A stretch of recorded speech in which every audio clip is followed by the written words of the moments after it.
Hey y'all, hey! Welcome to the video. It's your host, Queen Bly and more.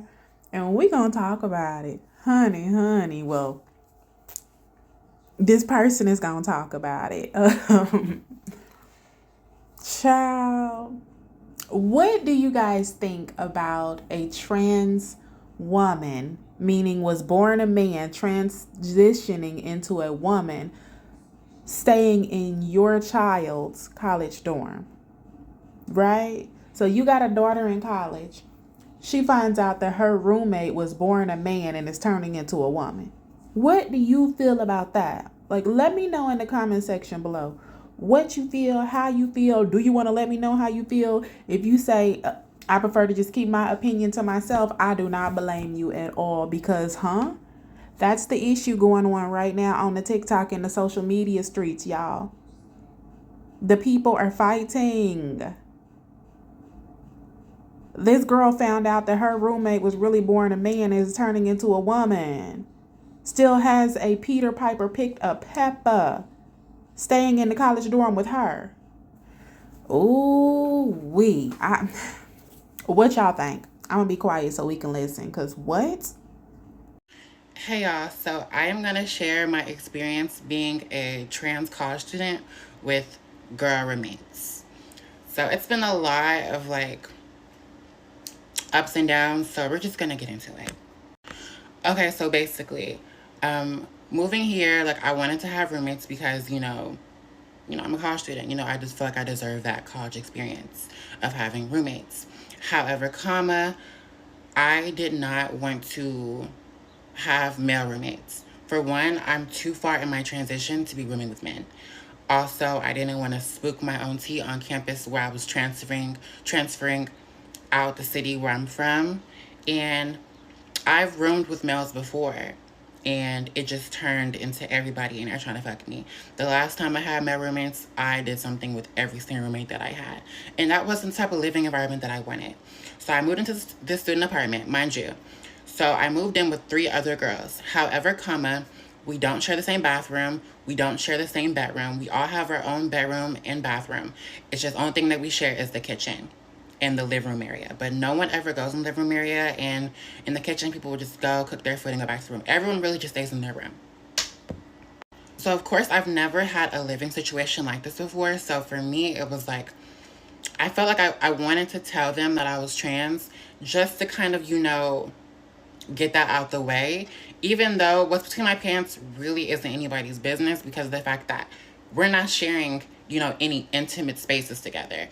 You know what I'm saying? And I was kept things very respectful my whole time staying here. So when I first moved in, when I met everybody, I really wanted to sit down with the girls and have a conversation with them and let them know that I was trans and just kind of set boundaries. Because mind you, this is new to me too. I've never had a living situation like this before, and I didn't really know how to navigate it. So when I first moved in, I was texting in the group chat well, hey y'all, my name is Lo. I was mind you, I'm 21, and I was 21, and what you call it? I'm the only one that drives too. So I just kind of was trying to be extra friendly. I was like, hey, I know we all don't know each other. I was thinking maybe, I can get us some wine or, a bottle, whatever y'all want. And we can all just, kind of chill in the living room and get to know each other. I kept trying to have open spaces for us all to get together so we can all talk. And I was just going to kind of in my introduction, kind of say it. But I was scared. I didn't really know how to go about it.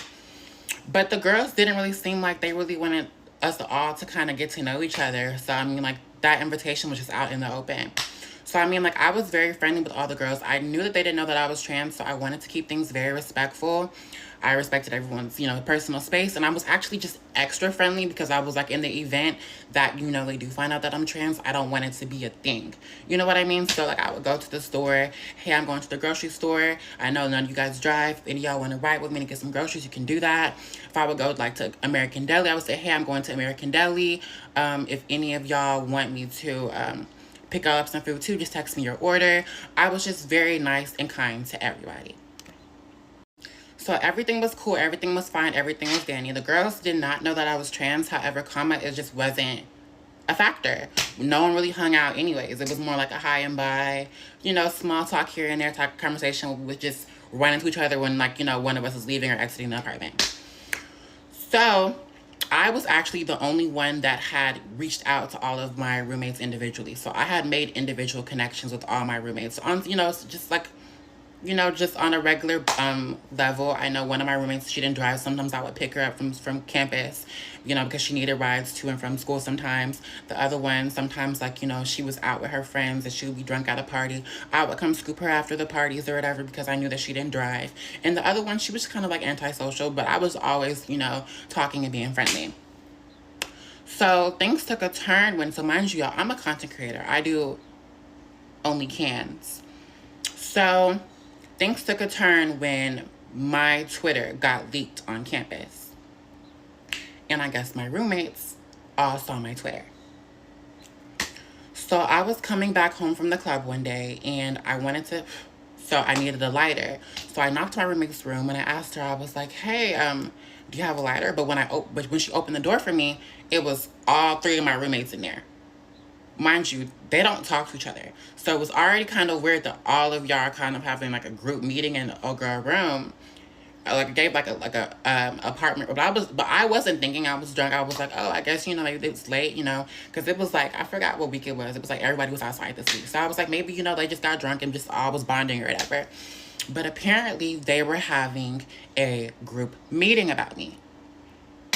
So fast forward, I could say like a week later, I got an email from the leasing office, and they were saying, hey, there seems to be, some tension in you guys' apartments, whatever.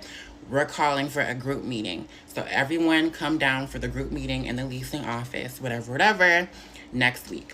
Mind you, I'm not knowing what the static is because I didn't have a problem with them. No one ever told me there was a problem. I've been nothing but nice to these girls. So I was blindsided. I didn't even know the meeting was going to be about me being trans. I didn't know.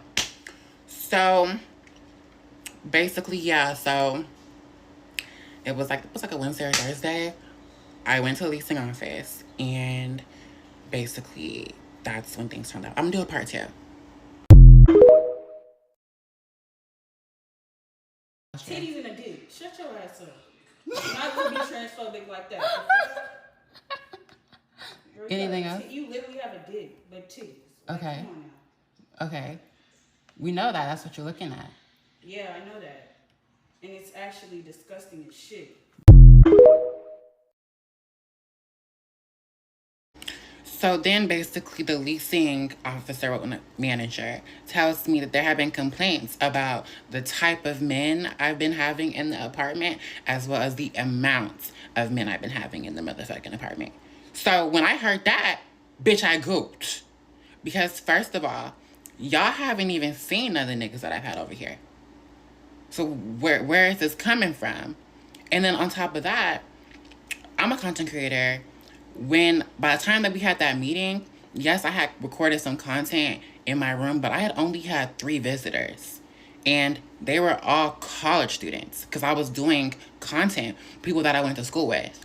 One was a TSU football player, one was a U of H basketball player, and the other one was just like a regular college student. So I don't know what you mean, the type of men that I'm having or the amount. Bitch, I've only had 3, and the type of men are just regular college students, bitch, okay, but they're DL.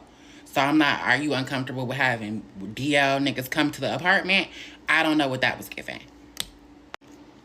So the leasing manager was like, so in regards to that, we have to find some type of compromise. She was like, would it be okay if you decided to agree, like you could only have visitors on 2 days out the week? I said no. That's not what I signed in my lease, so I would be having visitors the way that I want to have visitors. I said, I don't run a whorehouse. I said, I haven't had a large sum of visitors, only had 3 so far. And I said, I don't even know where this is coming from. I said, I talked to every single person in here. And I looked at them and I said, and I talk to all of y'all. I go out of my way to always make sure that y'all are good. I'm always nothing but nice to y'all. If any of y'all ever had a problem with someone that I had coming into the apartment, y'all could have told me. But the fact that we're having a meeting about this is not making sense to me. Right? So now they all got their heads down, like. What do y'all think about this? Honestly, do y'all think that the leasing office should have even had a meeting and put the girls in that situation? Or do y'all think that the leasing office should have just moved the transgender person? Because I'm almost positive when they signed their lease, they didn't sign the lease to be living in the house with a person that was born a man that's turning into a female. They did not sign a lease to be living in the house and sharing a refrigerator with somebody with the penis. So this whole situation is crazy. Let me know what you think in the comment section below. And if you made it this far, drop me some blue hearts in the comment section. Blue hearts, blue hearts. I'm confused. Like, I just don't understand, like, where these claims are coming from. I don't even know how y'all even know about the guys that I have coming over because, bitch, like I said, they haven't even seen any of the guys. They haven't even seen them. They haven't even crossed paths with any of the guys I had. So I'm confused. Mind you, I don't know that they see my Twitter. So one of the girls finally says, well, you know what? I said what the fuck I said because she was like, I don't give a fuck what you need to do to make your money, but I don't want that shit around me. Ooh, make your money. So now I'm gagging because I'm like, what does she mean by that? Now I'm looking hella uncomfortable. So now I'm kind of like, yeah, I was gagging. No shade, because I wasn't expecting that. I wasn't thinking that was where the conversation was going to go. So then one of the girls was like, okay, you know what? This is petty. She was like, I'm tired of us, basically talking to other girls. She was like, I'm tired of us coming up with all this shit, da-da-da. She was like, so are we going to talk about the real reason why we called this meeting, or are y'all just not going to say it? And so she's looking at other girls like, she was like, we all just already talked about this. Are y'all going to be real and talk about the real reason we're having this meeting, or y'all just going to keep coming up with random shit? And nobody wanted to say nothing. So now I'm looking like, what's the reason? What's the reason? First of all, why are y'all saying these motherfucking claims against me, bitch, when I haven't done nothing wrong? I haven't had nobody crazy in this motherfucking apartment, bitch, and I haven't had that many motherfucking men. I've only had 3. All of us have had guests. So it's giving, y'all was just making motherfucking false claims against me, bitch, because I'm trans. And you just didn't want to say that's just what it was. So no one wanted to say nothing. So the meeting ended. So after the meeting ended, I had to talk to each of the girls separately because I had to get to the bottom of what the fuck was going on. Go to part 3. I'm actually very interested to see how this turned out. Like, how did the college deal with this situation? Because I do understand that the trans signed a lease or whatever and is in a lease, but then the other females in the room, they also signed a lease and they definitely did not agree to be in there with somebody that was born a man and still has a penis. I don't know. Y'all let me know what y'all think.